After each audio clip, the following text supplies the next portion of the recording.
Secret friends, unite!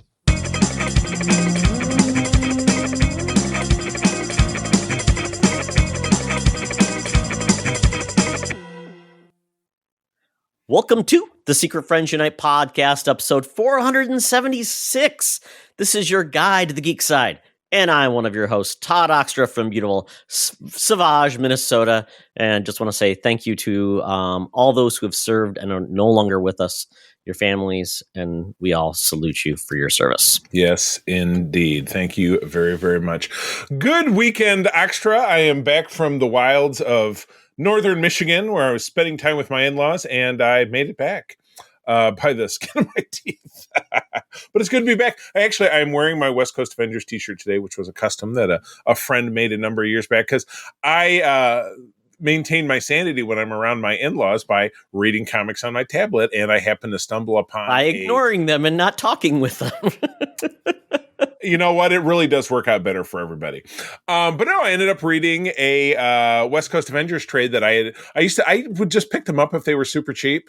And this one was like 450 pages long, but it had a graphic novel that I'd never read before. Emperor Doom. Does that ring a bell? Yes. Doom takes over the world by supplanting the power of the Purple Man. I was familiar with it, but had never read it. So that was good. So it made me, and it was the West Coast Avengers that saved the day with Captain America, but anyway, so yes, that was my read. But anyway, what about you? Did Tigress seduce Dr. Doom? I mean, did you need to ask? No. So yeah, not a very busy weekend. Did a lot of planting and stuff. We're getting ready for some stuff with graduation. My son is graduating this year, so very soon. So we'll be really busy with that. So, but yeah, Excellent. That's about it. Didn't do much. Watched a lot of basketball. The Timberwolves are in the Western Conference. So this is big people basketball. This is not college basketball. No. This is the Minnesota Timberwolves. Yeah. So, nice. Yep. So they are down 3-0.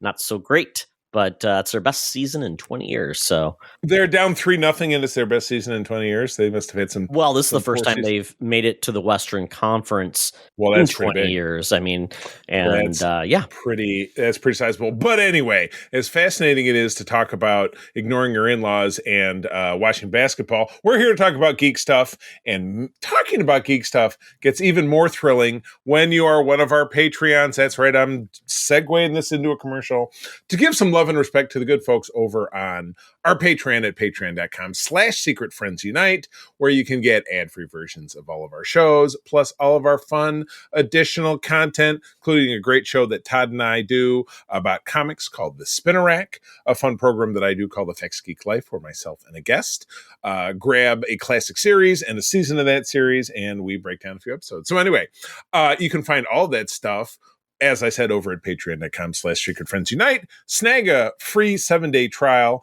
and if you like it, you can always stick around. But our top folks on our Friends with Benefits level: John Sedorf, the awesome Phoenix Sisters Cosplay, Brendan Myers, Corey and HD, and Matthew Keel. Our BFFs are the awesome Nias family of the Twin Cities, Friends of Todd's, Sean, Stella, and Henry, and Missy Merchant. We are grateful for all of you. Thank you for making it possible for us to do the things that we do. And Todd, I have to ask you, how do you find these? Boy, this week's cover, what a gem. Well, yes. So I found this cover, Young Romance, from November 1971 from DC. This book has got it all, Charlie. It's got How to Get the Man You Want. It's got Shocking, He Will Never Marry Me. It's also got She Couldn't Forget Him, Hit and Run Love, See Poetry Contest winners. I would think my best friend said, I want you. Yeah, I would think to interject that Hit and Run Love would help her forget him with potentially a head injury.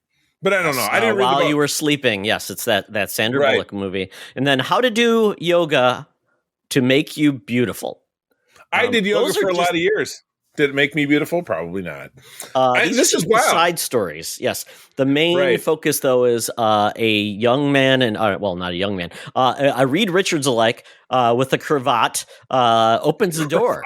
As he walks in, he sees two people making out, and the woman has thought bubbles that says, "I must keep our love a secret because of what his father knows about me." Oh, I have to know. Is this one on the DC Unlimited app? Do you know or don't know? Good Didn't look into it. question. I do would not know the answer to this. I would love to know what that is. On the slim chance that anyone has ever read this, look us up, hit us up on our Secret Friends Discord, hit us up on our SFU threads, or certainly drop a note over to secretfriendsunite@gmail.com, our mailbag. You'll find that in the show notes. And if we can't find this, I would love to know the answer of exactly what he knows. But one thing that I know, and Todd, maybe this will speak more to you as someone who's somewhat follically impaired. Moving on to the back page of the comic, glamour wigs, falls, and curls. What's falls? I think they're like the curls that come down. Okay, it's almost like the whatever they call them, the not extensions, maybe. Right. This is before that. Yes. But hair pieces custom molded to your own hair. So it's not for bald people, I guess. You got to do a little color match. Do you have to send them a clipping of hair like a serial killer? Oh, look at all my clippings of hair. And then they make you all these wigs. Holy cow. For $5 in what was this? Not all of them. You get one wig per $5. Yeah. Right. Yes, exactly. So you get to choose between, it looks like 8, 12, like about 16 different styles. But yes, I think, Todd, for you, I'm going to go with hairpiece style 236. It's at the bottom on the left. That'd be a good look for you. Oh, I like this, Charlie. And it says there's check box of style number. And you check your wig color that you would like. And then it says hair pieces. So it's got number 221, which is it's like a thing that comes on your head. Like it fixed on the back. So it's like a wig. 228, which is I'm looking up, what is 228? I don't even know if it's listed on here. So it's kind of a choose your own adventure if that's the one you or 236. So yeah, I mean, this is exciting. But the important thing is you have to do enclose a hair sample for expert That's what I said. That's what I said. You have to cut off a clip of hair like a serial killer. Like, I didn't. So that there's some. You can do that. There's some dude somewhere that had all of them. Was like, oh, I got them all in like a book or something. And Charlie, this actually, the address here is your mom's house. What? Oh my God! You mean you tell me if I dig around in this house, collected human hair and never that there might be human hair like under the baseboards. Unless that's maybe that's what's maybe that's what's in the rafters in my garage. There's a box of hair. Well, you know who? In addition to my mother, and I hope it's not true, but this scheme has Madam Web's fingerprints all over it. We all know that even in 1971, when she was in her 70s, she was into all kinds of stuff, lots of different revenue streams. She's a very industrious lady. But these days, she's down at the corner of Hollywood and Vine, waiting to give us the latest scoops in the world of geek. So let's go. Now it's time for Madam Web's rumors and news. Take it away, boys. Thank you, Madam Web. Oh, Madam Web, I know it's a tough weekend for you. Unfortunately, you have lost a significant other since the Revolutionary War all the way up through the Vietnam War. I know it's sad, Madam Web. So you know what? We wish you best, and hope you visit a few of those exes at the cemetery this weekend. There you go. They're probably all in a row. We honor her for her association to service, but she does a great service for us, finding us these great scoops. And this first one, whoa, with all the wacky remakes that we've had of things that are comedies, we've had or things that are not this kind of stuff, Winnie the Pooh, and now we're getting Bambi, and then we have this. So rap to me. So The Munsters is getting a dark reboot from horror filmmaker James Wan. This is from IGN. This is really interesting because The Munsters, I mean, I think everybody's seen The Munsters on a rerun, the black and white TV series, which is kind of like the opposite of the Addams Family, where this is just a normal family and they look like monsters. Very fun, Very goofy, very silly. And they even had a couple of movies that were colorized, which I thought was interesting. They were color. And then they had a TV series from like the late 1980s. The late 1980s? The late 1980s, where it was brought back, and it was not very good as well. It was kind of like on syndicated television. Then in 2017. In 2012, Brian Fuller did a pilot to basically bring out the Munsters.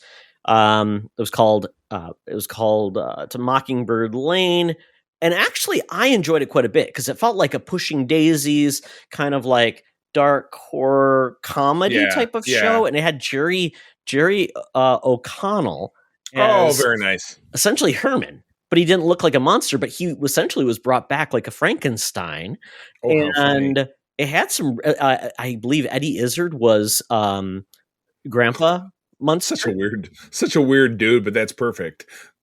Well, and he can't be Grandpa Munster because Herman Munster. Right. And his daughter is Marilyn. So it can't be Grandpa Munster. It's got to be Grandpa something. Maybe just Grandpa. Yeah. I don't know. That would be weird. I don't know if it says. Yeah. And then we got that weird Rob Zombie movie in 2022, really like just basically using the camp again, new actors playing those characters, nothing really new. Basically tried to recreate the series, which was just a big bad idea. Yeah. And then now it sounds like there's going to be an attempt to make a new TV show called 1313. And it's going to be on television, but with James Wan behind this. James Wan has done some really good horror films. He also didn't he do some of the Fast and Furiouses? Yeah, that's what it says in here, which, those are of always exceeding quality. Yes. As you know, by our breakdown of last summer's opus. What do you think about this? So if this can be on television, do we have a home? Oh, this is NBC Universal. So this would be Peacock would be where you would track this down. And if it's going into production, so this is a year or so out, definitely. But hey. So with James Wan, what's the tone though? You know what I mean? So it seems like it's been kind of up and down, and if they're going serious, I don't really see it flying, but really the Pushing Daisies version that you mentioned sounded much more like fun. I don't see how you could take this and be like, oh, now it's grim and gritty or whatever. You know what I'm saying? Yeah, I mean, that's the thing. It's always been a more of a lighter fare, goofy. Even like if you compare it to the Addams Family always had a little bit of like edge to it, where it was like, ooh, they don't seem right. They put on an air of like, charming and normal, and then they just have things like, oh, we electrocute each other, or we have I don't know. I this could be interesting. Right. I mean, and those good. Those Addams Family's movies were a blast. I mean, they're really very enjoyable. So, but we'll find out. But because, it's on streaming, that makes it certainly a lot more accessible, but it also makes it easier to be more successful because the streaming wars and, dropping and grabbing things as opposed to a movie where, if it gets good buzz, they go out and see it. So I don't know. But entirely possible if it comes out, we'll check it out and we'll chat with you about it. So, all right, shifting into the world of legacy sequels. Now we've been talking about this one. We got an extended look at Beetlejuice, which will be out in the fall. It comes out right after Labor Day, just too late for our summer movie wager, which quite frankly is not looking very impressive, but we'll be talking about that later on, in the Thunderdome. But so we get a more it's kind of like we get a more fleshed out look at it, but I don't really feel like it tells us much more about the plot of the film. You know what I mean? You're just getting. Did you click the most recent link I put in there? I watched this. I watched it earlier this week. Yeah, I put a link in there this week. Yeah, unless there were two trailers released this week. I watched it a few days ago. No, but I put a link in there which actually adds some more context to things we might have missed. So I Well, can I'll hit tell on a you what. couple Why of don't those. take it away? Because like I said, watching the trailer, I didn't see anything in there that I was like, oh, okay. But yeah, go for it. Yeah, so I think the biggest things that were added to this trailer was some of the secondary characters are definitely getting more visibility. We've got Lydia's mom, who's actually goes to the underworld, which is kind of unique because in the past, it was primarily Right. the only the dead could go to the afterlife, which or the in that area, which was kind of cool. Yeah. We also saw all of the characters actually go to the afterworld because they're meeting Beetlejuice. And then you've got a male character, which I don't know if it's Winona Ryder's significant other, husband, whatever. He's in there as well, and but you see like the sandworm, where they're all in that area where the sandworm is. So we do get to see. Looks like probably we're gonna spend more time in the afterlife than we are in the main world, which is the exact opposite of the last film. And the only time we really got to see that was when Alec Baldwin and Gina Davis were in there. Right. Apparently, you get a cameo with Danny DeVito that I didn't notice. Right. Yes, that does sound familiar. Yeah, and then we get this is kind of cool. Monica Bellucci is Beetlejuice's first wife. She's also so there's actually a lot of new stuff in this trailer that I felt like, oh, they're going to do more with this. Beetlejuice has got a job as like a afterlife counselor. Right, which was the role of the like the little old lady who in the first movie, who's when she would take a puff of smoke, the smoke would pour out of her throat because that's how she died. Got her throat cut. If I'm remembering correctly. Yeah, and quite honestly, I don't. Once again, we are seeing, like I said, this gentleman, and I think it's Adam Thoreau, but I don't know what his role is. Oh, Justin Thoreau. Justin Thoreau. Sure. Yeah. I did notice that. Yeah. You don't know if what if he's the dad? I don't know. Does it? But yes, we get no sign of Alec Baldwin or Gina Davis unless I missed it. So they were not going to be in this. Because they passed over. So they're done. No, at the end of the first movie, they were still hanging out in the house and helping Winona Ryder do her dance. But yeah, 30 I'm assuming something they passed years over later. since then. Yeah. Yeah, exactly. Gotcha. So, but yeah, this looks like fun. I'm excited. We have a local cosplayer here in Michigan who's Beetlejuice, who kind of a weird dude, but I've gotten to know him because I've seen him at shows. He usually hangs out with some of our local Ghostbusters guys. You know how I feel about cosplay groups. You get the good, you get the bad, but I do still have some friends in that world. And yeah, Charlie, as I've said, cosplayers should be seen and not heard. That's very, based on my own experiences, I really can't disagree with that. But anyway, so this should be a blast. So November 6th, did I remember that as being the date or thereabouts after Labor Day? It's a fall film. Yep. Yeah, so this should be fun. Good deal. All right. Well, we talked about this on Code 47, which is out yesterday, if you're listening to this on Tuesday, when the show usually comes out. But Holly Hunter, Academy Award-winning actress, is going to head up the new Star Trek Starfleet Academy series on Paramount Plus, which will begin production this summer.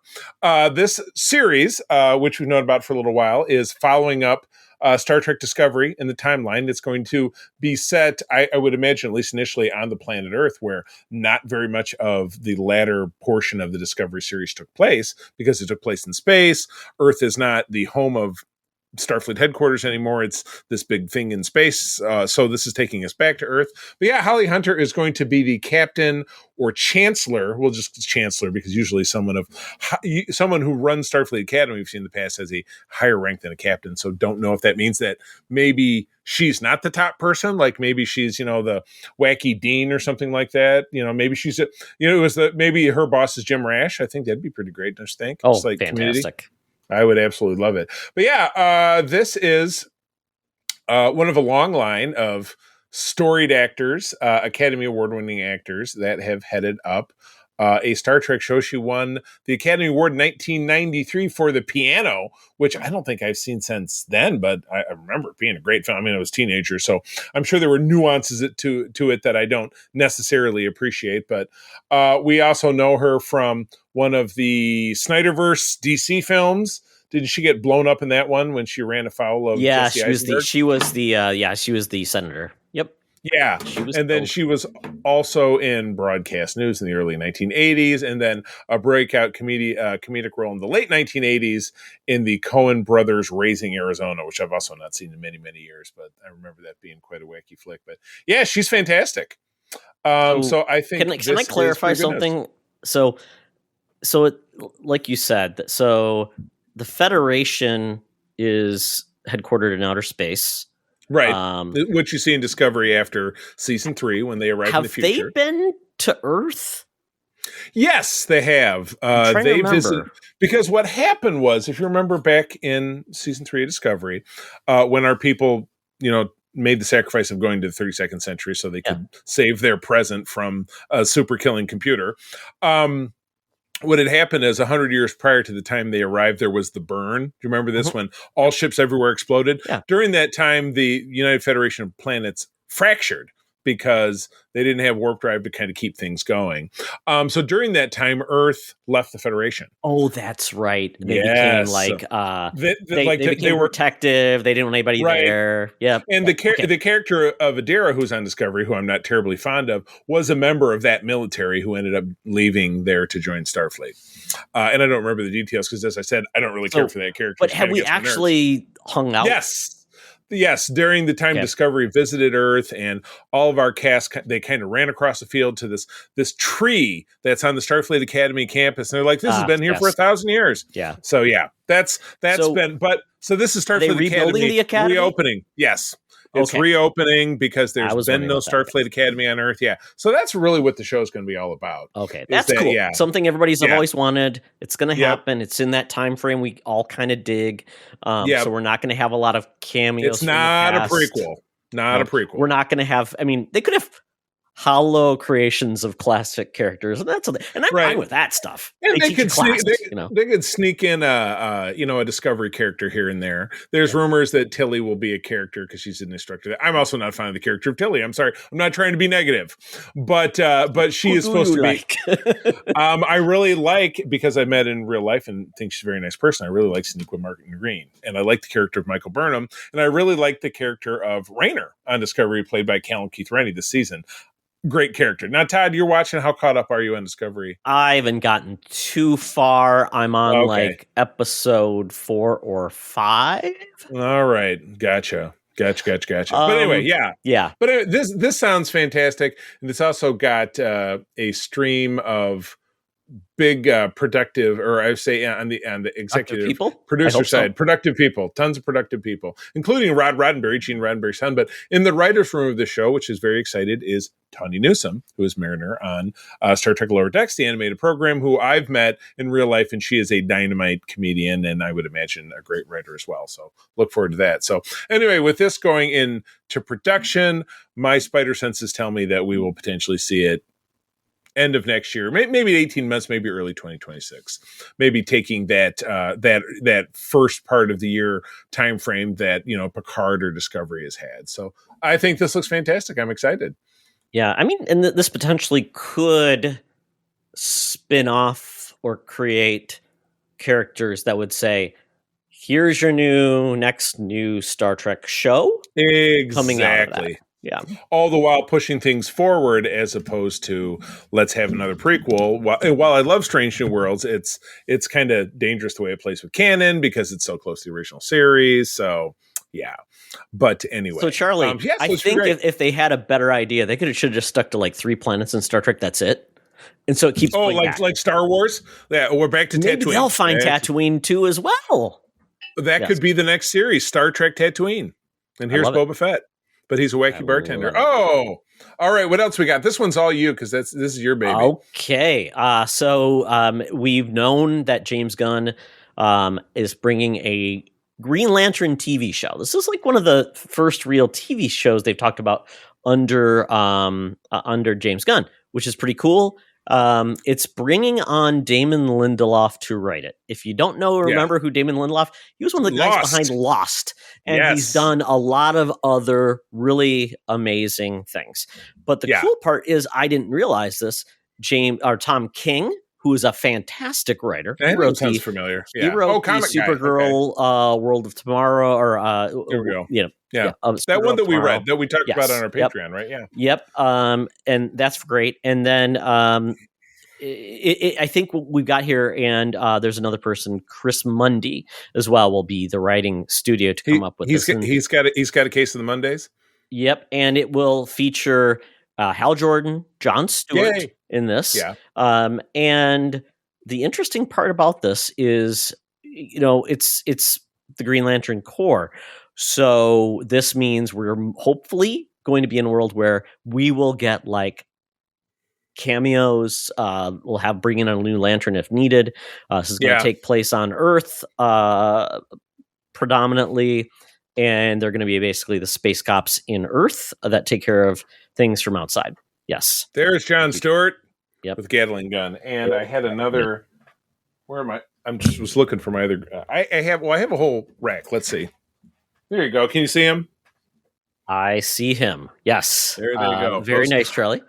I do like Green. I think Green Lantern. That's a sweet spot for me. And I think it's like you. I think it's one of the better things that DC has done. You know what I mean? Yep. So that'd be cool. This, however, does not make me think that this is the job that Jon Stewart has when he's not on the Daily Show, because this does not look. No, it's not the same. Yeah, they just happen to have. It's not like his alter ego. Thankfully, that'd be really weird and awkward. But Chris Mundy, Charlie, he was an EP and writer for Ozark. Oh, that's a show you like, and some other folks were involved in the morning show. Another great show. Yeah. And it's funny because they say that the writers page lists Lanterns as a 2024-2025 show. I'm guessing this is going to be 2025, and it's going to be probably after the Superman film, because I think that will maybe introduce those characters, because I think that's supposed to be because it's that Creatures Commando, then Superman. Then the next movie after that is Supergirl. So maybe the Green Lantern show pops in fall 2025, and then Supergirl comes out in 2026. Right. I really don't want more than one DC film a year, to be honest. I think one is good enough. One is if you make it good, because even Marvel has really learned that lesson, because they've announced they're scaling back. And I was listening to a podcast today that said Pixar is really scaling back. They fired like 40% of the people that work there. Like, we're going to scale back. 14% of people. That's which is just sad. Oh, I thought I heard 40, which is more drastic. So I like your number. Because you probably listen to Daily Planet or the Weekly Planet. No, they corrected themselves. They said, 40%? No, 14%. Oh, okay. I was listening to it before the show. There you go. Oh, well, look at you. You're listening to a show I like. What? That's crazy. I've listened to the show for probably 4 years. I don't listen to it every week, because sometimes they're they're a little too goofy. A little bit. Todd likes to keep things serious. They think they're really funny. It's like, I think they're really funny. I think we're really funny.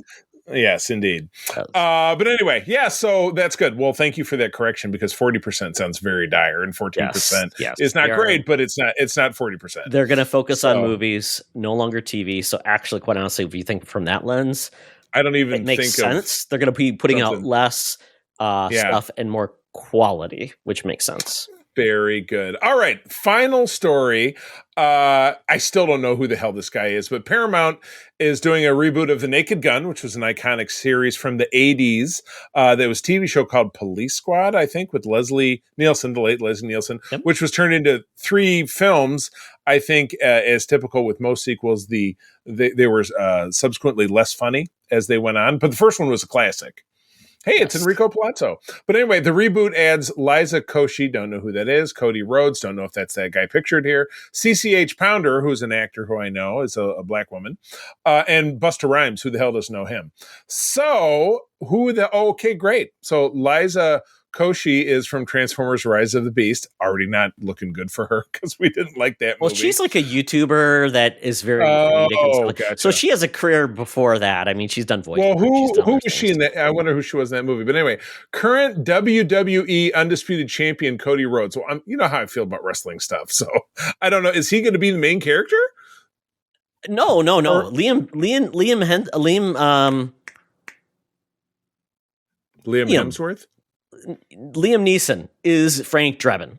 Okay, well, that's better. So one of them is going to be playing the O.J. Simpson role. Well, I mean, Busta Rhymes maybe, but I don't. There you go. I mean, quite honestly, I mean, the rest of the cast is Pamela Anderson, Paul Walter Hauser, Kevin Durant, Danny Houston. I mean, the cast is amazing, and I like it that they've got a lot of serious actors that are going to go against type, which I absolutely love to pieces. Sure. Some of these guys have really good comedic chops, like Liam Neeson's been on Saturday Night Live and he's done comedic stuff. So. Paul Walter Hauser is the guy who just is having like he's living his best life right now because he's getting all these jobs. But he was the dude who was in the Nancy Kerrigan movie. He was the husband, and then he's the big dude from Cobra Kai. There you go, Venom, Stinger.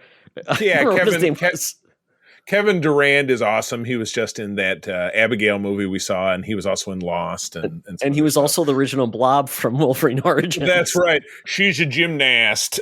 Yeah. And Danny Houston was in that movie. He was Stryker. Oh, yeah. So this apparently is coming out July 18th, 2025. Kiva is directing this, Charlie. So he's from the Keeve from Lonely Island? Yeah. I have been listening to the Seth Meyers and Lonely Island podcast where they break down all the SNL digital shorts. Oh, it's funny. You should check it out. Nice. Check so there you go. This could be a surprise hit. And it's Paramount, so this will eventually be on Paramount Plus. But see it in the theater, folks. Spend some money. Yeah, please. Yeah, keep the industry alive because, as we'll illustrate when we get to the Thunderdome, they need all the help they can get right now. Oh, but with that, we are out of the news. It's time for me to get out that Fuber app, that feeble Uber app, get us into that ride to get us over to the Geek Easy. But as always, this guy, he plays the one station. He plays the 90s at 9 with Downtown Julie Brown, Wubba Wubba Wubba. But then I hear this ad. Hey, Secret Friends Unite, let me tell you about Zencastr. We use them for our show, and now they're supporting us. Zencastr is now the all-in-one solution making podcasting easy. It's the ultimate web-based podcasting solution. Provides high-quality audio and video podcast production and hosting. With a full suite of professional tools, podcasters can seamlessly record, produce, and publish studio-quality content, all from one dashboard. Being a creator has never been easier. And we chose Zencastr because of the ease of use, high quality output, and it makes it super easy for our guests to come on. We had multiple solutions we tried before, and Zencastr has just been the best fit for us. Why Zencastr? It's now super easy to record a podcast with Zencastr. Log in using your browser and start recording a high-quality podcast right away. Record studio-quality sounds and up to 4K video with your guests. Feel a sense of zen knowing Zencastr's multi-layered backups ensure you always have your recordings in the highest quality, even if the connection is unstable. Have you ever worried what you sound like? Zencastr's post-production process makes you sound buttery smooth. It automatically removes those ums and ahs in your recording. It removes those awkward pauses in conversation too. Set the right podcast loudness and levels while reducing background noise with the click of a button. So if you're interested in making an easy, high-quality podcast just with the click of a browser button, go to Zencastr.com/pricing and use my code SFU1. You'll get 30% off your first month of any Zencastr paid plan. I want you to have the same easy experiences I do for all my podcasting and content needs. It's time to share your story. Now back to the show. Talk nerdy to me. Talk nerdy to me. We're sitting in the Geek Easy, cover band's playing, drinks are poured, and we are going to get our nerd on. So for myself, I was pleasantly surprised to see a series that I watched season 1 of came back for a second season. That's a show called Extraordinary. That happens sometimes. Yeah, it's on Hulu and it's British. And British? It's an R-rated superhero comedy series, but not superheroes. It is people with powers, and it's the world they live in. There really are no superheroes in this, so which is great. It's just basically a sitcom where powers are a part of the equation. The catch is the main character Jen has not discovered her powers. She's 25. Oh, you talked about this before. This sounds familiar. I did. Season 1, I wasn't sure where it was going to go, but this show is so great. And Charlie, it is definitely R-rated. Holy crap! The things they say, the things they do. No nudity, but definitely. Oh, come on. Well, it was like us watching that show Humans, which I told you wrapped up, because it's funny you should say Jen, because one of the main characters was played by the actress who was Jen in the IT Crowd, which we also just watched recently. Great actress in the serious role, but I thought, hey, because it's on the BBC, I expect to see a bunch of naked robots. Nope. Big failure. Yeah. So I don't know who actually makes this, but it's British. And so it's just really great to see all the characters. They're different relationships in this flat. There's a lot of drama with Jen. She's a lot, and that's kind of a big part of it. Terrible name is my ex-wife. And it's like two of the characters are dating. They live together. Jen discovers someone who she has a romantic interest in, and there is just a lot of weird stuff that goes along with that. Oh, Lord. Yeah. And I don't want to say too much because there's so much that I really love about the show. It's a comedy and it's half hour long. So that's the best thing about this. You can knock through this. It's got a fantastic soundtrack. Every episode's like, what is this crazy song? So I'll be putting on the subtitles. Yeah, the Shazam. Yeah. And the lyrics are great. And the music just fits it so well. It's very chaotic. Yeah. And season 2 just wrapped up, ends on a cliffhanger. So I'm like, there's got to be a season 3. Better have another one. Oh my gosh, that's awesome. Cool. Yeah, maybe I'll take a peek. I think you'll enjoy it a lot. It's it's dip in comedy. Yeah. It's dip into it. Awesome. Yeah, absolutely. I will say there is one bit about superheroes, which is a thing too, but not the focus of the show at all. Then watched X-Men 97 Assembled. So this is the Disney Assemble thing where they go back and tell you how they made this great show and everything that occurred with it. And what I was curious about this is because one of the big people behind X-Men 97 is no longer really associated with the show. That's right. Yeah, the guy got canned. Yeah. Yeah, so I wasn't sure how they were going to do this when they did this. But it came together really nice because they gave a good background on how the original show came out. They had Larry Houston, who's essentially was the executive producer, brought it all together, hired all the people, the voice actors to do this. And it was really neat. It was at a time when superheroes weren't really big on screen yet. Batman had been out, so there, and especially like animated stuff. I mean, I think Batman the Animated Series was starting to come out, and Fox wanted to get in that game. I mean, well, no, that was Fox because Batman the Animated Series is also on Fox. It was syndicated because I know it was on my mom's station, but it did appear on Fox stations. Yeah, so it was kind of, but even though it was WB, so this is before Fox owned the X-Men. Marvel was licensing things out. So it was really cool to see like the husband and wife who essentially were like the showrunners, which was cool. And then they talked about how they hired all the voice actors and they brought back as many as they could. And then some passed away. And then some swapped voices, which was really cool. I didn't realize this. The voice of Gambit from the old series now is playing the voice of Cable. And they swapped it around. There you go. Yeah, and most of the voice actors were Canadian, which I found really interesting. Didn't know that. Was the show produced? There's a famous animation studio called Nelvana up in Canada. It wasn't made there, was it? No. Okay. So the original one, it was I don't remember who did the original animation. Not very good, obviously. The new studio animation, Studio Mir, who does a lot of stuff. They're in Korea, and they're really good. Oh, very good. Yeah. So, but yeah, great show. They really covered off on a lot of fun things, a lot of fun facts, and I loved it because we're just so happy to be doing this again. So yeah, and think about all the joy that it brought to so many of us watching it, because it was just so well done. So that's totally awesome. Well, I finally got back to reading some comics this week, and this was even before what I was describing about the West Coast Avengers.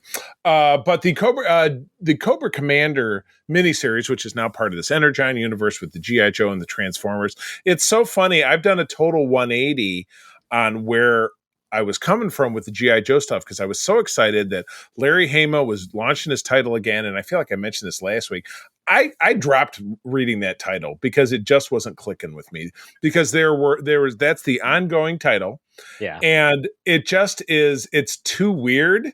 Where I love G.I. Joe, when it was very kind of down to earth, and they're being this elite military unit, and like the first 75-ish issues of the original run, or 100 issues of the original run, I absolutely loved.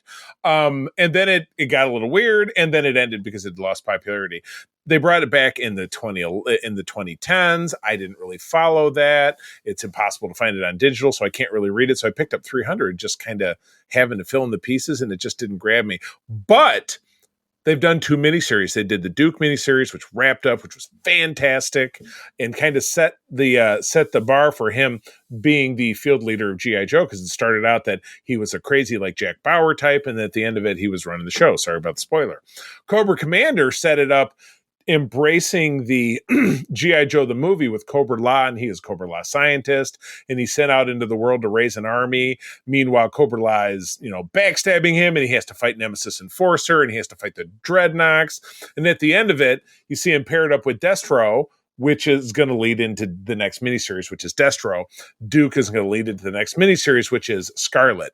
So they're doing these little miniseries. They're fantastic. So I highly recommend those, where, as I said myself, I kind of fell off a cliff with Larry Hama stuff, and I feel bad. I love Larry stuff. I've met Larry, but the current run of it is just not grabbing me. So maybe someday I'll feel differently about it. Maybe it'll get out of this first arc and work some of the bugs out, or maybe it'll just finally end, because that's always the real danger with these long running titles, is that they just get like, and now we're back doing, blah, blah, blah again, like X-Men or Avengers or rah, rah, rah. It just keeps going round and round and round. So, but yeah, I totally dug it. And Todd, I would say if you like the weird, if you're going to choose between the two, you want to read Cobra Commander. So I picked up Comixology. I found if you wait a month, Charlie, on Comixology, the titles go down like significantly. Like it's $2 an issue for Cobra Commander now. So I'm like, do it now. The last issue is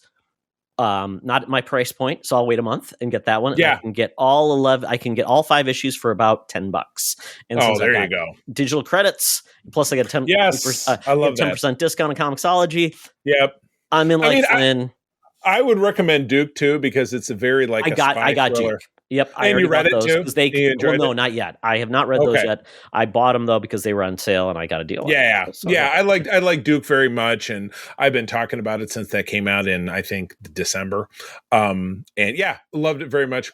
So I'm waiting. The thing that I loathe about stuff, not that non-Marvel stuff, is that they don't put the digital pre-orders up, so I have to remember to keep checking back or just keep watching the headlines so I can subscribe to the series, because I really do enjoy it. But yeah, I would recommend either one of those series. But moving on to something that honestly I wouldn't recommend. I had seen the trailer for this, and one of the things that April and I did last year when we visited LA, our hotel was not far from the airport, not in a great part of LA, but it was near Hawthorne, California, which was the home of the Wilson brothers, the Beach Boys. And there's a little statue there. April is a lifelong fan. I drove her, took her picture with it. And a documentary was finally coming out about their lives. And they were a family band, plus their cousin and a very close friend of theirs, and a lot of other associated people who plugged in the gaps, like, Glenn Campbell was a Beach Boy for a little while. But this doco was unfortunately all over the place. It really didn't tell a story of this is how we started and this is where we are now, because it kind of winded its way to dancing back and forth.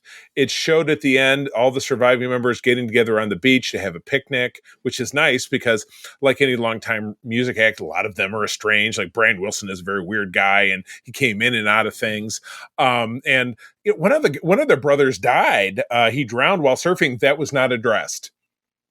Never even mentioned that. They do, however, mention the same brother was Dennis Wilson, was the guy who hosted Charlie Manson. And that's a very famous story of, exactly. Yeah. But at the end credits rolls over a concert they did in 1980. And it talks about how their very misunderstood Pet Sounds album finally reached real acclaim and 30 years after it was released. And there's nothing cohesive about it. And here's the Beach Boys now and blah, blah, blah, blah, blah. It kind of fell apart I guess if you look at it like a 3-act play, the third act really kind of fell apart. There was no cohesion.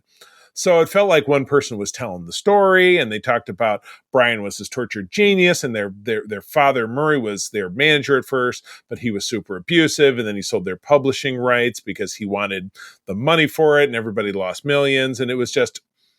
It was more Jerry Springer than anything else, which I think kind of sucked. Yeah, I was really bummed out by it. I was hoping for something at the end would be like, and here's them performing Kokomo with John Stamos. You know what I mean? And it would be kind of uplifting. And it just how the Beach Boys should be remembered. How about when they did that song with the Fat Boys? Literally was playing on my car as we were driving back home north. They did Wipe Out. Wipe Out. Wiping out, wipe out. I remember watching that on at Showtime, at Showbiz Pizza. So anyway, I mean, I'm not the world's biggest Beach Boys fan because their music always seems super relevant to me. Sorry. Especially when you hold it up against the Beatles, who are considered their rivals and contemporaries. And I'm an enormous Beatles fan. But yeah, it just was not a really well-made documentary. It is on Disney Plus. Feel free to check it out and then hit us up. And if you disagree with me, I'd love to hear it. So hit us up at the mailbag or over on Threads or on Discord. Yes, let's have a Beach Boys beef. That'd be great. Beach Boys beef, the BBB. Yes. Can't wait for it. Oh, yeah, man. All right. Well, that wraps us up here at the Geek Easy. Skipping out on the bill again. Do not like the rare. I think I heard my burger moo. It was so rare. It was bloody. But anyway, I've got out that Air Qantas app. Got to get us a flight to the land down under where Hologram Tina and the mutants wait us. And this is especially relevant this week in the Thunderdome, where we're going to talk about Furiosa. Let's do it. Welcome to another edition of Thunderdome! Thank you, Tina. We're sitting in the Thunderdome where the mutants have been gathered for a topic or a game to be entertained. And this week, we're covering our discussion on Furiosa, a Mad Max saga.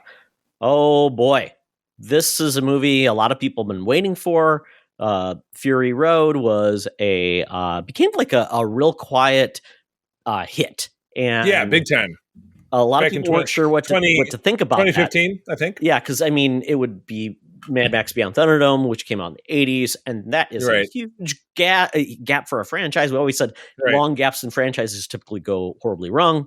That movie is highly acclaimed. It's funny. George Miller, who has now directed all of these films. Right, it's his baby. Originally, Charlie, he was supposed to direct a Justice League film, right? Which, yeah. And I think I'm like, holy shit, what would it have been like if he did that? Because I'm just thinking, if anything, it would have been Mad Max the Justice League. Oh, it was completely insane. Yeah, exactly. And it wouldn't be like Zack Snyder's version. It would be like, oh, we're going to do I don't know, something ape shit crazy. Like Lobo's going to show up. Who is the craziest? A turkey up Superman's butt. Yeah, what's the craziest set of villains that DC ever had? Shove a turkey up Superman's butt. I mean, they've had some weird ones in the day, but yeah, I think it would be like, one might go R-rated like in an interesting way versus R-rated and just be boring. So this movie is a prequel. Furiosa is a prequel to Mad Max Fury Road. The funny part was this was actually written before Mad Max Fury Road. Oh, so the character was created for this film, is what you're saying. Well, it was basically George Miller wrote the story so Charlize Theron, who was the character as an adult, would have her background. So I don't. Gotcha. There Okay. was potentially going to be a movie of this, but obviously, if you think about that, well, that came out so long ago. Right. So essentially, this wasn't something he just had in his mind. This was something that was always there as this character. Yeah, it's like George Lucas. What George Lucas with his treatment of Star Wars was like 6 films or 9 films. Like he had the whole thing as one script. He said, "Let's start in the middle." Yeah, exactly. Well, no, he wrote his first script to the Star Wars was the original trilogy in one film. So think about that. Mm-hmm. Never would have shaken out. Yeah, exactly. Yeah. So this movie, has been in the works for quite some time. There's quite a few documentaries on how George Miller works. Very erratic, very all over the place. Apparently, a lot of drama was in the first film. Tom Hardy did not get along with Shirley's yes, yeah, that was another Weekly Planet. I listened to that. They did, yeah. They really, really, really threw down. Yeah, it was bad. Oh yeah, not good. So at this time, though, we've got this movie. The reviews have been excellent for it, which is fantastic, and the buzz is strong. And I don't know, Charlie, when we saw this first trailer, were you excited for this film? Well, I mean, yeah, absolutely. Because full disclosure, Todd and I are massively in love with Anya Taylor-Joy. It's something we talk about quite frequently. She's quite lovely, not only just as a beautiful woman, but as a delightful actress, wonderful personality. We enjoy her. So that alone is very exciting. But again, what George Miller brings to the table is a crazy spectacle. Again, the whole concept of Mad Max, hey, the world, runs on gasoline, but all these vehicles are driving around shooting flames in the air with a guy playing a guitar that shoots fire. It's just everything is nuts. And so very excited about that. And as the point was made and listening to podcasts and other kind of documentaries about the show, almost the entirety of that last film, The Fury Road, was just one big long car chase full of explosions and all this different, just absolute madness. So this was a little bit different. It got a little heavier into the story, the car chase stuff, the first sequence with the war rig where Furiosa ends up assuming her role that carries her through the end of the film, is a very elaborate sequence. But I would say, there was no doubt that I was definitely excited about this. So I was engaged. I was ready to rock and roll. Yeah, I mean, in my perspective, a lot of times, and I've been very vocal about this, I don't think prequels are typically a sign of, oh, we've got a great idea. It's a sign of, we need to extend a franchise. And typically that's why you do it, because you're either afraid what you're going to do in the future, or you're going to be like, we've got to build it out to add more things and create more revenue. It's got to get fleshier. Let's make it fleshier. I didn't have that worry with George Miller. I didn't feel like I'm just doing this for the money. When he does this, you couldn't pay the man enough just to do this if he hated it, because they're very difficult to do. And the cast and what he did with the last film. So I'm like, this dude still got it. So I was very excited. And I really like the character of Furiosa. And that movie, we knew very little about her. And this movie is all about her, where she came from, her journey, and everything about it just fleshed out the world so much more. And Charlie, one of the things I really liked about this is, Furiosa, it didn't do that's how that happened. Yeah, you got some points, like how did she lose her arm? Sure. But it wasn't like, it wasn't one of those things where it was like on the nose, or wasn't like Han Solo, and it was like the whole movie Solo, like, and here's how I got the lucky dice, and this is why I call him Chewie instead of Chewbacca, and this is how I met Lando, and blah blah blah blah blah blah. This is how I got my name. Yeah, exactly. Yeah. And the other part I liked about this is the picture, told 1,000 words, because Anya Taylor-Joy, I think they said she had less than 150 lines of dialogue. Yeah. Yeah, it was not a lot about the talking. No. I don't feel like there was any particular character besides kind of the council of wigwangs at the Citadel that talked a lot. I mean, even I don't and Erectus. Yes. The sons of Immortan Joe, who all looked like they had lots of Immortan Joe 100% sounds like a guy who makes moonshine and has like a gator farm in Okeechobee, Florida. You know what I mean? Ooh, I'm a Morton Joe. Yeah. Like, are you thinking Cotton Eye Joe? And I'd be the Cotton Eye Joe. Yeah, they're brothers. Yeah, they're brothers. Yeah, exactly. The Joe brothers. Yes, the Joe brothers. They're part of like the G.I. Joe Jonases, family. but less attractive. Who's the third Joe brother? Is it Duke? It's Crotchidus Joe. Erectus and Immortal. What's that? Oh yeah, because you've got them all listed here. So yeah, I mean, just the character names are nuts. Yeah, Rictus, Erectus, and Scrotus, Toe Jam, Smeg, Big Jilly, Fang, Octoboss. Yeah, I mean, it's just a lot of different shit going on in this movie. Who was the big dude? The heavy set guy with the weird nose? Is he on this list of people? Is that John Howard, the People Eater? It might be the one that is no, it says the History Man, so that's the narrator. The History Man, yeah, with all the tattoos with the history on it. Is that John Howard? I think it's him. The People Eater, yeah, I think you're right. But yeah, even the picture of Praetorian Jack, who was the male antagonist, or a protagonist, as I should say, who was kind of Furiosa's side guy, potential love interest. He looks a lot happier in that picture than he did in the movie. Oh, I loved that. So it's kind of interesting, this road of, it's really Furiosa's rise to prominence within an organization she detests, but she knows she needs to be there to succeed and get her mission, which I loved. And the whole thing about that was essentially she was trying to escape and get back to her people. And along the way, that's really when it changed her fate. She essentially ran into Praetorian Jack, who was basically the best runner in the Outback, and could do these missions to get gas, to get bullets. And I loved their dynamic. Very few words were spoken, but you totally got where they were coming from. It was your soulmate, which meant, that it was not going to end up working out, which of course didn't.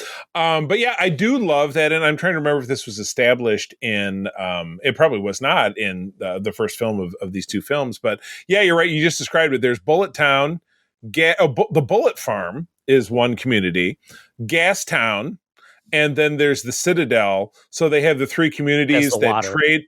They trade, but they all want to kill each other. And then there's from wherever the hell Furiosa is from, because you see the story starts where they got a young lady to play her, Aliyah Brown, who she was great. They look like they could be related. Holy crap! I thought it might have been in a de-aged Anya Taylor-Joy.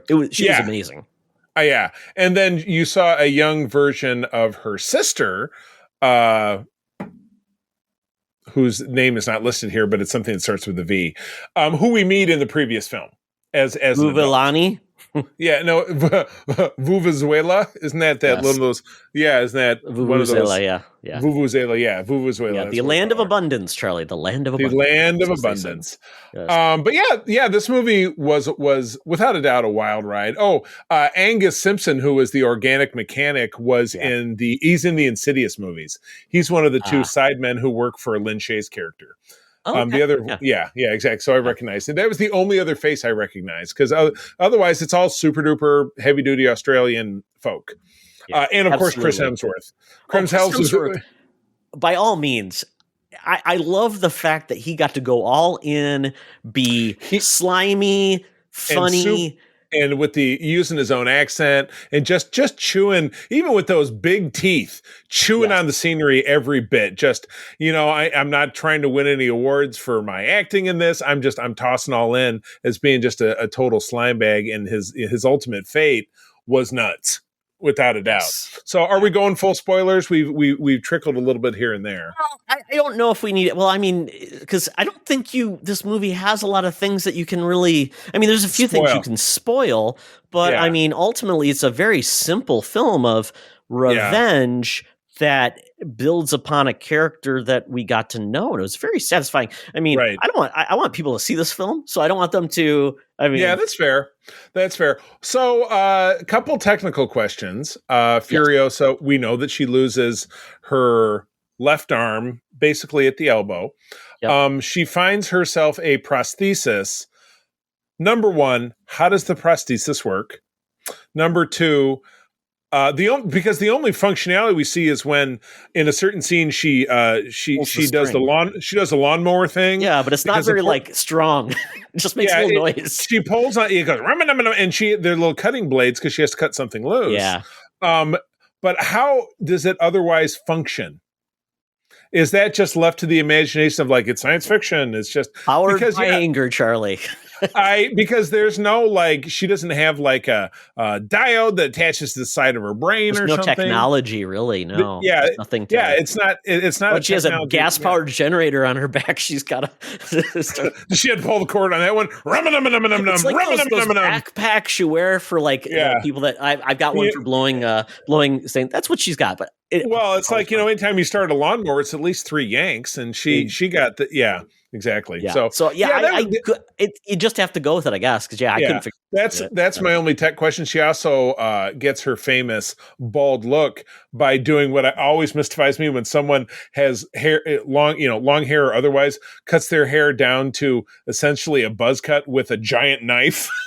Yeah, she's just going, a sharp stone.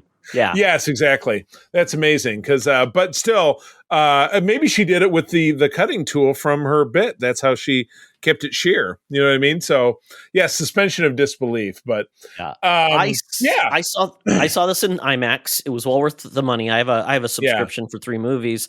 It was an upcharge. I don't know why, but they charged me an upcharge for it. But it was well worth it seeing in IMAX. They don't with ours, but we never bother because we like the recliner seats. But that's probably what makes me fall asleep. I don't know. Surprisingly, Charlie, being in a reclining position makes you more likely to fall asleep. You don't see enough. Yeah, we see enough of these. We saw one on the way in. People who bring blankets to the movie, and then take their fucking shoes off. It's like, just knock it off. Yeah. Nobody wants to smell your feet. I didn't mind not having a recliner because the seats are very comfy, and I just thought the screen is wonderful. So next time you're doing it, try it out, man. That's fair. I suppose maybe we'll do because I feel like of the movies this summer that I could potentially see more than once, it might be Deadpool and Wolverine. So maybe one just to get all the little bits and pieces. Then again, in this modern age of the internet, I'll watch one video by new rock stars Eric Voss or the Screen Crush guy, and they'll be like, "Here, you missed this thing." I don't know. Maybe we'll see what happens. You're the candidate to watch at home. Really, you should because You can recline when you watch it the second time. Yeah, we'll see. We'll see about that. All right. So, other thoughts? What do you think is the future of this franchise? So, box office wise, not really blowing the doors off. We're sitting at about 33 million domestic. I think 33, 35. Yeah, it's 64 million total with $168 million box office. I think this one's going to stay in the theater for a long time. Yeah. And I think it's going to find an audience. I think it'll break even. But ultimately, I mean, I just need to look up how old George Miller is. George Miller's not a young chicken. I mean, he made these the first movie in 1980, 81. So even if he was, 20, he's my mom's age. He's 19. He was born in 45. So he is 79 years old. Or 78, 79, because he was born in March. So, Charlie, I don't know if he's got another one in. I mean, these movies and I don't know if anybody would take over the franchise for him. I don't know. Well, if it was a $bazillion franchise, potentially. But it's this might be this is a terrible pun, but this could certainly be the end of the road for Mad Max. Well, and it's also an R-rated film, and I don't know. Quite honestly, if every R-rated movie, because maybe Fury Road was like kind of a thing because, Mad Max is coming back. And this one, maybe, I mean, and there's no Mad Max. So the budget's about the same, about 150 million versus 168. That made 380 million worldwide. I don't know what it actually launched at, but you know what? Where's all the Australians coming in and seeing this movie? It's their national heritage. It's their national pride. Deliver the bucks. Well, but you think this one will hang in there during the summertime? You think this will be in the theaters for a while? I hope so. I mean, I hope so. I hope good movies find an audience, but we'll see. Yeah, but I enjoyed it. I enjoyed it for what it was, the epic spectacle and the explosions and people getting run over. That nice long sequence with the war rig, the war rig the first time where Furiosa attacks it, but then she ends up with the crew. And they always got to throw in I don't know what they call people of diminutive stature. They always got to throw one of those in. Yeah. So we had one of those in the mix. But and then Disposable all the war boys. Yeah, the War Boys are the guys they spray paint their mouth, but otherwise they're bald and they're pale. Like Nicholas Hoult was one in the previous film. Yep. They're all scarred up, but they're pale, which is weird. How do you keep pale in the desert? That's all I'm saying. Wouldn't you just have a beautiful tan? Charlie, I think a lot of them might be mutants. You think so? In the post-apocalyptic horror? I mean, did you see how many Martin Joe's kids came out in a great spot? Yeah, right. Yeah, and so the film does obviously segue into the previous film. So it's like you get right to it. The movie where it ends, it basically is where Fury Road picks up, which is kind of cool. Right. Yeah. Good. So note to the wise, when this does hit home video and it's down the road, you're going to do a rewatch of the franchise. Watch this one before you hit Fury Road, and you'll be synced up. Okay. One spoiler, and I'm going to just because I want to get your opinion on this. So, guys, if you don't want to hear about this, want to see the movie, pause for about a minute or less. We can come back. We'll wrap up. Yes. Okay. There you go. Spoiler starts in 1, 2, 3. Charlie, which ending do you think was the real ending in regards to Dementus, how he died? I prefer the tree growing out of his balls one. That's the one that I like. The tree of life. Well, and I'll tell you why. Because it's ridiculous, but it's in a movie of a lot of ridiculous things that happen. Sure. Because him just getting capped and left in the desert, it's boring. It's run of the mill. Who cares? Yeah. Nobody expected the tree of life. Yeah, growing out of his nutsack. Yeah. But exactly. So I think that's pretty fab. Okay. I like that. So I'm going to go with the fantastical because it's in a movie where it's a fantastical world. Oh, absolutely. So have a fantastical conclusion. Yeah. What's going to happen next? Nobody knows, and that's why the show always this movie series always surprises with weirdos and fun times. Weirdos and fun times. Good deal. All right. So this is the first big action film of our summer movie wager. Guy really was. Well, yeah, I guess. And that movie is doing well. You know what? I'm completely incorrect because we had the Planet of the Apes, which is now sitting at about 130 or 160. I was looking at numbers before we jumped on. 133, I think, when I looked at it. Yeah. So it's the front runner right now. Correct. Yeah, it's the number one movie this summer so far. But yeah, we'll see because I was looking, nothing big comes out next weekend, but then Bad Boys 4 is out the first week of June. That's the next big thing. And then we're into the Inside Out 2, which I know that was in your bracket. That was your number one, right? No, it was Despicable Me. Was Despicable Me. Then Inside Out 2, and then Deadpool. Okay. Yep. Gotcha. So interesting. Well, good deal. All right. Well, that takes us out of this film. This is in theaters everywhere and in IMAX. Please go support your local theaters and support our summer movie wager so that this movie can be pushed upwards in the rankings. So, all right. Well, with that, we wrap up the show. Todd, where do people find you out there? They find me on Threads at Tioxtra and at Secret Friends Unite on Threads as well. Also on Twitter on those same handles. And check out our Discord if you want some fun times to talk to cool people. And also check out our website, secretfriendsunite.com. Yes. I also frequent those social medias. You can find me as the C3, TheCeeThree, the C3 spelled out. That's on Threads and Instagram, but I spend a heck of a lot of my time over at our Secret Friends Unite Discord, coolest Discord in the world. Don't look it up. And definitely check out our link tree, which has links to all of our great stuff.